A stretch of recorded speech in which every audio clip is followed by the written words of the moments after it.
Selamat datang kembali di acara kita. Hari ini kita mau coba gali lebih dalam bab 5 dari bukunya Simon Sinek, The Infinite Game.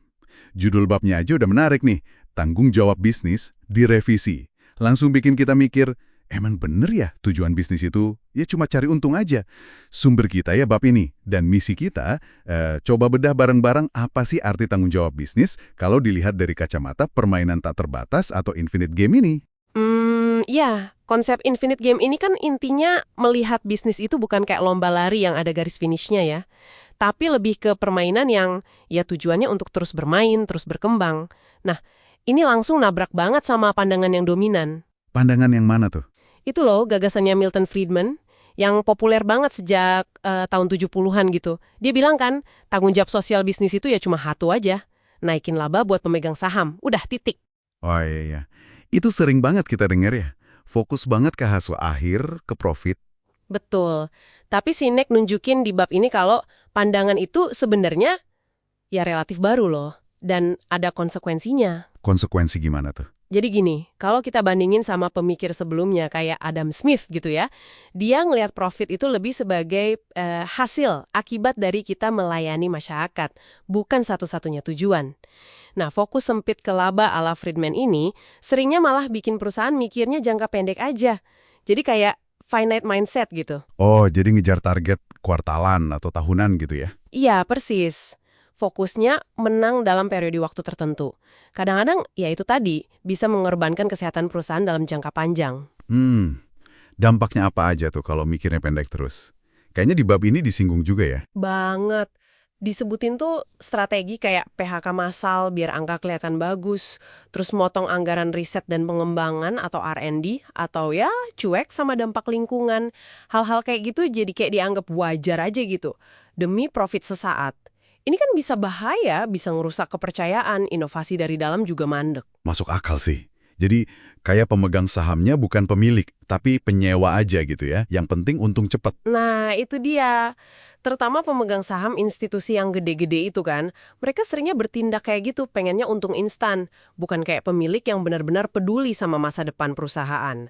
Ketidakseimbangan ini, menurut Sinek, ya ini yang bikin orang jadi nggak nyaman, jadi nggak percaya sama sistem kapitalisme. Kayak gerakan Occupy Wall Street dulu tuh kan. Oh iya, ingat. Ada perasaan kalau sistemnya cuma nguntungin sedikit orang aja ya? Betul, kayak fondasinya nggak kuat buat semua orang gitu. Oke. Jadi jelas ya masalahnya kalau fokusnya cuma laba melulu. Terus kalau gitu apa dong alternatifnya menurut Sinek? Dalam kerangka infinite game ini, tanggung jawab bisnis itu jadinya apa? Nah, ini bagian revisinya nih. Sinek tuh nggak bilang laba nggak penting ya. Sama sekali nggak. Laba itu penting. Tapi dia meletakkan laba itu dalam konteks yang lebih gede. Dia nawarin definisi tanggung jawab bisnis yang udah direvisi.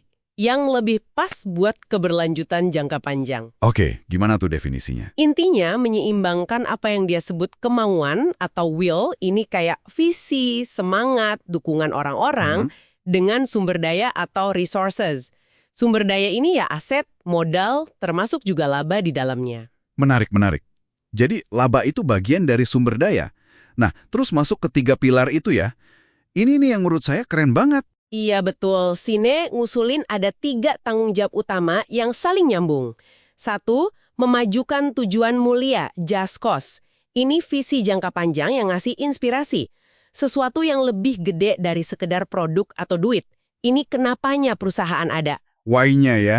Oke, terus yang kedua? Kedua, melindungi manusia, people. Ini cakupannya luas banget. Karyawan, pelanggan, komunitas di sekitar bisnis, bahkan termasuk mikirin dampak lingkungan. Fokusnya bangun kepercayaan dan rasa aman. Oke, manusia jadi pusatnya. Yang ketiga? Ketiga, baru menghasilkan laba, profit. Nah, ini yang sering bikin kabiat. Laba itu penting, tapi perannya adalah sebagai bahan bakar. Sumber daya buat terus majuin tujuan mulia tadi, sama melindungi manusianya. Jadi laba itu bukan tujuan akhirnya. Wah, ini benar-benar ngebalik logika bisnis konvensional ya. Laba itu esensial. Tapi sebagai alat buat mencapai sesuatu yang lebih besar, yang berkelanjutan.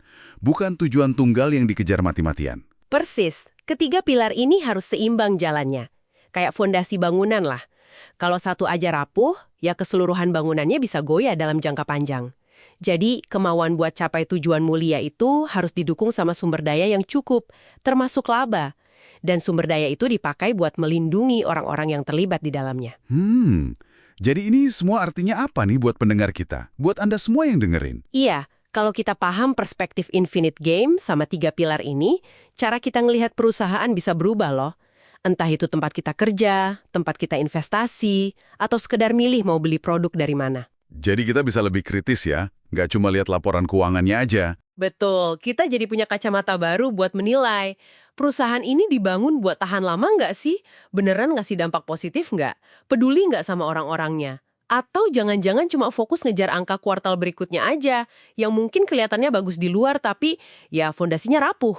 Oke, jadi kesimpulannya inti dari bab 5 ini adalah pergeseran yang fundamental banget ya.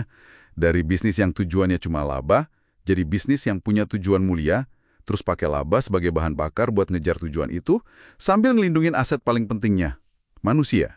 Iya, sebuah pemikiran yang cukup menantang status quo ya. Tapi mungkin ini penting banget kalau kita mau bangun bisnis dan ekonomi yang lebih kuat, lebih bermakna buat jangka panjang.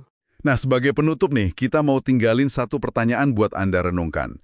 Gimana kalau setiap keputusan bisnis yang Anda lihat atau mungkin yang Anda buat sendiri, itu dievaluasi nggak cuma dari potensi labanya aja, tapi juga dari dampaknya ke tujuan mulia dan perlindungan manusia?